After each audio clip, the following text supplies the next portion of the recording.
नाशिक धर्मांतर प्रकरणामधील आरोपी निदा खानला 14 दिवसांची न्यायालयीन कोठडी सुनावलेली आहे। 4 दिवसांची पोलीस कोठडी संपल्यानंतर निदाला नाशिक रोड न्यायालयामध्ये दाखल केलेला आहे। आता यावेळी इन कॅमेरा सुनावणीमध्ये निदाची रवानगी पुन्हा एकदा कोठडीत झालेली आहे। तर नाशिक धर्मांतर प्रकरण या प्रकरणामध्ये निदा सूत्रधार आहे आणि त्यामुळे आता तिची इन कॅमेरा सुनावणी होऊन तिची पुन्हा एकदा कोठडीत रवानगी करण्यात आली आणि तिचा आता अधिकचा तपास केला जातोय।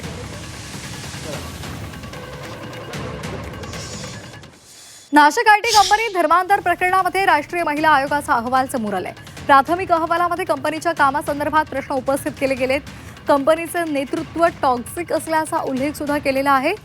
धार्मिक भावना दुखावणं, पॉश धोरणाचं गंभीर उल्लंघन केल्याचं सुद्धा या अहवालामध्ये नमूद केलेलं आहे। काय म्हटलेलं आहे या अहवालामध्ये आपण पाहतोय, कार्यस्थळी उपस्थित अनेकांचे गैरवर्तन झाले। विशिष्ट धर्माचा, पौराणिक कथा आणि रीतिरिवाजांचा अपमान केला गेलाय।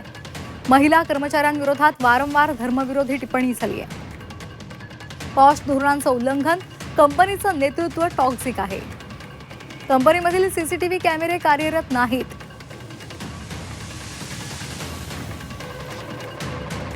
तर असा हा अहवाल आहे। या अनेक बाबी या अहवालात नमूद केलेल्या आहेत।